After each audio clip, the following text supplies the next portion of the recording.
నమస్తే అండి. నేను మీ పావని. ఇవాళ వచ్చేసి పన్నీర్ బుర్జీని ఎలా తయారు చేయాలో చూద్దామండి.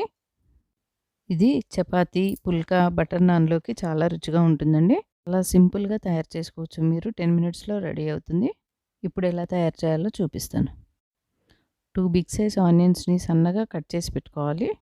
ఒక 3 పచ్చిమిర్చి సన్నగా కట్ చేసి పెట్టుకోవాలి. 2 టమాటాలు సన్నగా కట్ చేసి పెట్టుకోవాలి. పన్నీర్ 150 గ్రామ్స్ అండి. నేను ఇది ఇంట్లో తయారు చేసుకున్న పన్నీర్ అండి. పన్నీర్ ప్రిపరేషన్ డిస్క్రిప్షన్‌లో లింక్ ఇస్తానండి. పన్నీర్‌ని ఇలా పొడి పొడిగా చేసి పెట్టుకోవాలండి. ఇది మంచి హెల్తీ ఫుడ్ అండి. కడాయిలో 2 టేబుల్ స్పూన్ ఆయిల్ తీసుకొని సన్నగా కట్ చేసి పెట్టుకున్న ఆనియన్స్ వేసి వేగనివ్వాలి. సన్నగా తరిగి పెట్టుకున్న పచ్చిమిర్చిని యాడ్ చేయాలి. 1/2 టేబుల్ స్పూన్ అల్లం వెల్లుల్లి పేస్ట్ వేసి కలుపుకొని 2 మీడియం సైజ్ టమాటాలు సన్నగా కట్ చేసి వేసి కొంచెం కలుపుకొని మగ్గనివ్వాలండి. టమాటా మగ్గిన తర్వాత దీంట్లోనే 1/2 టీ స్పూన్ పసుపు వేసుకోండి.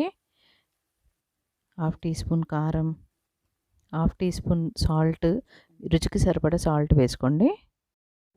1/2 టీ స్పూన్ జీలకర్ర, 1/2 teaspoon garam masala, 1/2 teaspoon ధనియాల పౌడర్ వేసి బాగా కలుపుకోవాలి.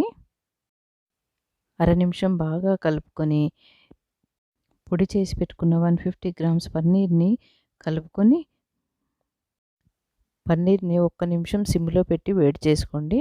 పన్నీర్ కావాలంటే కొంచెం ఎక్కువైనా యాడ్ చేసుకోవచ్చు. నేను 150 గ్రామ్స్ తీసుకున్నాను.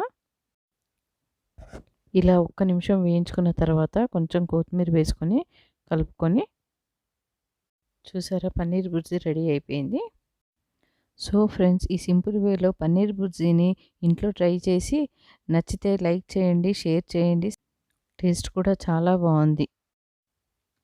నా ఛానల్ని అయితే సబ్స్క్రైబ్ చేసుకోండి. వీడియో అయితే లైక్ చేయండి, షేర్ చేయండి. పక్కనే ఉన్న బెల్ ఐకాన్ అయితే క్లిక్ చేయండి, ఆల్ చేయండి.